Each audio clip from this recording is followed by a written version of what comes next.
I put an email out to my list recently showing how I saw a stark contrast in results from posting a bunch of short form content versus only posting a few long form videos right here on YouTube. And Lenny actually wrote back and said, I would love if you would do a video showing me how you track those results. So Lenny, this video is for you. This video is going to show you how to track your digital marketing efforts more accurately. My name is Dalman. I've been a digital marketer here since 2020, and I've sold over $2 million worth of digital products organically in that time. We're going to cover how to install tracking on all of your web pages, how to set up simple parameters that are really easy for you to read, and how to measure your efforts and gauge your results so that you make more money, so make sure that you stick around. Now, a common mistake that I see a lot of beginner creators and even experienced small business owners make is that they don't install any kind of tracking in any of their digital marketing. They either consider it to be too techy or too time consuming, so they just skip it entirely and continue moving on. Now, in the very beginning, I can kind of see some value in this because there's bigger fish to fry. But once you start to get some traction in your business and you start making a little bit of money, having tracking is extremely important. Not having your tracking in place is the equivalent to flying blind in an airplane. You don't know where you're going, you don't know what works, you just have no data, so you just keep doing things that might not be working. And in the organic marketing world, this means chasing views whenever possible, right? Just get as many views as you can and the money will follow and the sales will follow. Had I followed that advice, I would have continued making short form content, which was getting over 100,000 views a month, and putting less resources into the long form content that only made 6,000 or 7,000 views a month, yet it counted for 99% of my sales. Without tracking, I would have never known where those sales came from. As long as you have a Google account, you can access Google's UTM tracking feature 100% for free, and it integrates with every single web page builder on the market. Now, I use high level, so that's what this video is going to center around, but just know that the concepts are universal and you can use UTM in any page builder that you use. And it's not really that important, but I love useless knowledge, so I figure you do too. UTM stands for Urchin Tracking Module. And basically how it works is it adds a bunch of parameters and adds a bunch of things onto the end of your links that Google can easily read, and then it can sort where all of your traffic came from. If you've ever seen a really big long tracking link and it has things like UTM source, UTM content, UTM medium, things like that on the back of your link, that's the UTM system in action. And all that data that gets captured can be viewed in your Google Analytics screen, which I'm going to show you here in just a second. I should also note that paid advertisers also get way more granular with their data than organic marketers like me. So if you're a media buyer watching this video and it makes you cringe, I don't care. Now, before we hop into Google, we start clicking around to set these up, which I promise we will do. I want to take a moment here and kind of explain to you all of the different UTM parameters so that they all make sense in your head when you go ahead and you start adding them to all of your links. So as far as UTM parameters are concerned, I typically use only 4 categories. The number one here is your channel. Think of this as like a really big bucket. Your channel is set by Google. You can set whatever you want as a UTM parameter and it will show up in your Google Analytics. The big one here, the channel, this is set by Google. The first is your direct. And direct channel is when somebody just goes up into the URL bar and they type your website in manually and hit enter. They don't come from anywhere else. They don't click on any links. They just type it into their browser directly and hit enter. The next one here is going to be email, right? So email is going to be anybody who comes from a link that is contained in an email. It's fairly self-explanatory. Referral. Now, referral typically refers to when somebody is pointed to your website from another website. For instance, somebody watching a video on YouTube clicks a link in the description will typically be considered a referral channel because YouTube referred the visitor over to your website. Then we've got search and social on the bottom, and you've got organic and you've got paid. Organic search is when somebody shows up in Google search results or DuckDuckGo or some other search engine. They click on the link to your website and land there. Google attributes that as an organic search. Paid search is when you buy an ad on Google Ads or you buy an ad on Bing or you buy an ad on DuckDuckGo and someone clicks that link, it's going to attribute that as paid search. They also have organic social and paid social. Paid social being when you buy an ad. Organic social, I see rarely. Most of my organic social traffic comes from the referral channel. Not really sure. If you know the difference between organic social and referral, drop it in the comments because I don't really know.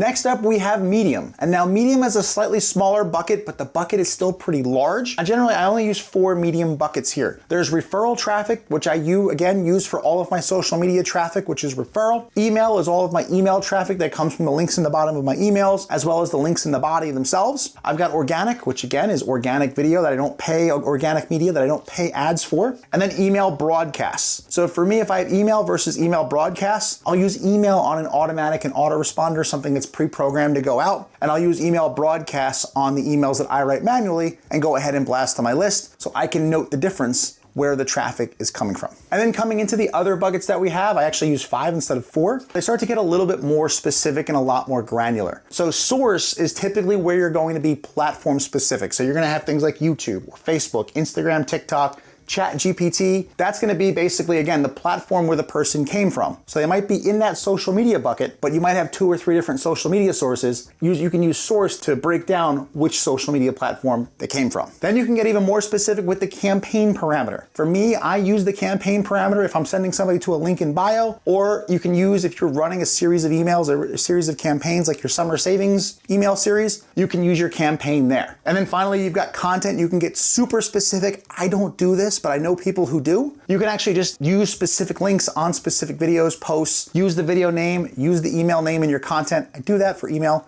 just not for posts, but you can use the content to actually tag every piece of content that you put out there so you can see which video or which post is driving a lot of sales. This way we can take a look at sale data and see exactly where a sale came from. For instance, if I open up my high level account and I see this data for sale number 1, I see referral on the Medium, YouTube on the source, campaign is the pinned comment, and content is the video title. I know exactly where that person came from. I know what video they watched. I know that they clicked on the pinned comment instead of the link in the video description to head over to my webpage and buy my product. Same thing if I go to sale data number 2. I can see if the person came from email, source was email, campaign was the bottom links, and then the subject line was in the content. I know which email the person opened and that they didn't buy from the link that was actually featured in the email. If you've got an email from me, you know I have those little links at the bottom of my footer. I'll know if I see bottom links on the sale, they didn't click the featured link, they clicked the one in the footer. So this is how you want to start thinking about your UTM parameters and kind of put them here into buckets. Let's go into the computer and I'll show you how to set this all up. So now that we have an understanding of how UTM links work, it's time to now create them so we can start putting them all over the internet.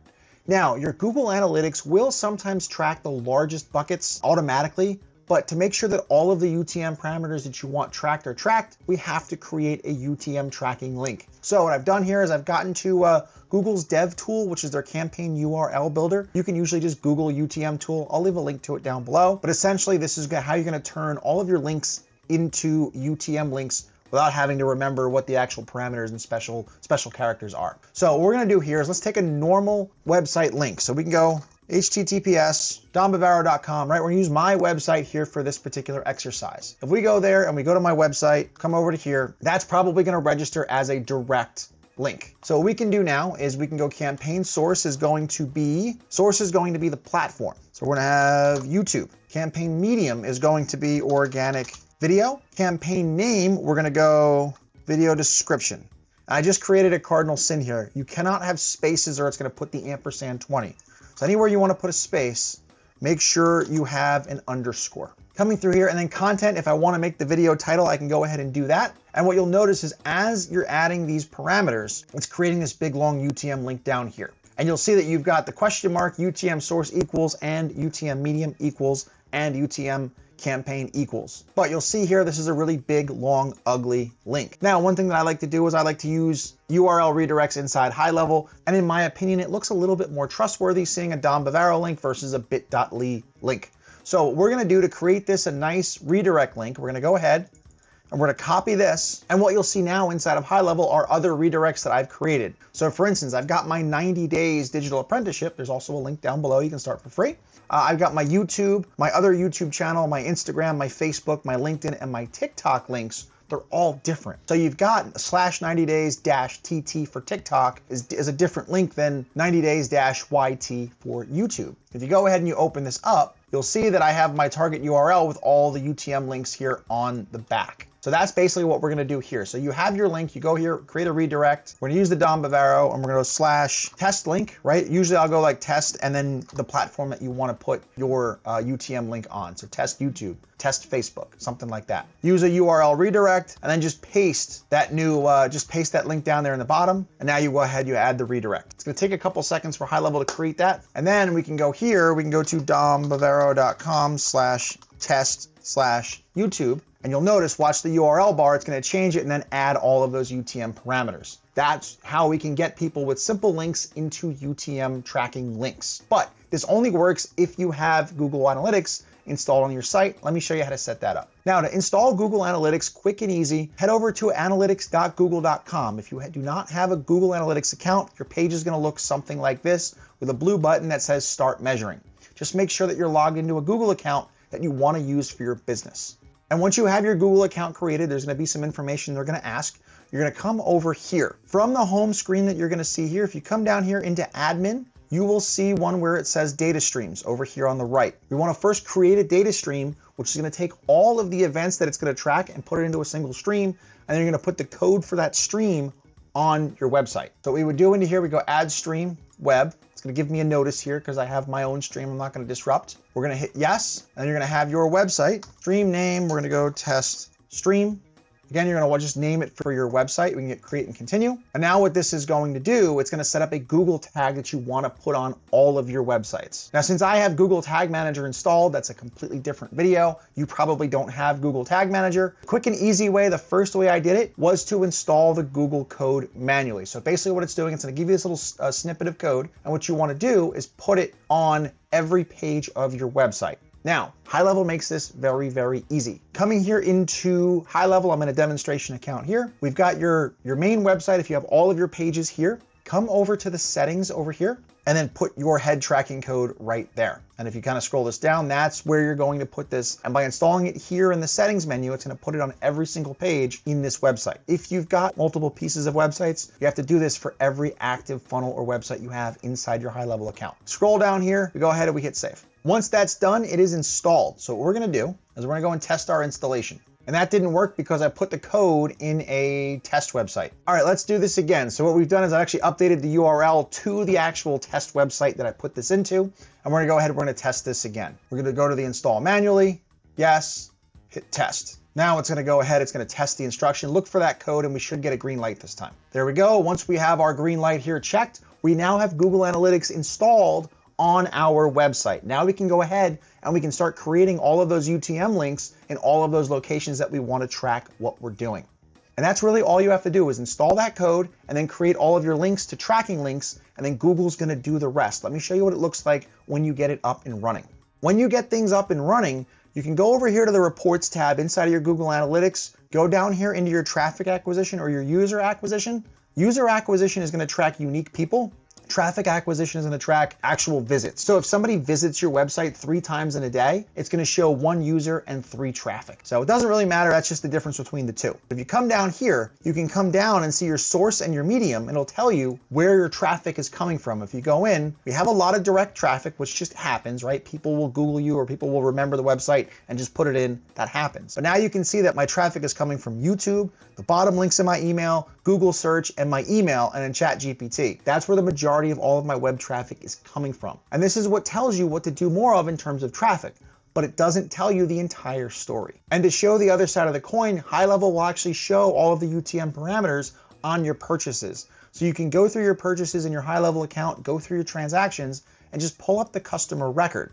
And what you'll see here is you'll see all the activity. You'll see that they have a payment received, they purchased a workshop, and then down here, you'll see your attribution sources. Now this one here came from social media. If we click on this, it'll say the source was social media. You'll see the referrer here was YouTube, and you'll see that the medium was the order form as to where that person came from. And if you come over here, they may have originally found you on social media and may have come to you again through Google search or came from YouTube and then bought from Instagram. It'll show that between the first and latest attribution source. But that's also where this shows up. So you can hop over in Google Analytics and see where all of your traffic is coming from, and then hop over to high level to see where all of your purchases are coming from. And by looking at those two, you can see that is all the traffic actually converting with the purchase side. If you have a lot of traffic and a lot of purchases, just keep doing more of what's making that traffic happen. If you enjoyed this video, consider giving it a thumbs up to help it out here in the YouTube algorithm, and subscribe to the channel for more digital marketing content. I want to let you know that I left a bunch of free resources down in the description of this video for you to go ahead and help you on your journey. But if you want to watch me hear more on YouTube, I'm actually going to put some videos right here that you can go ahead and watch.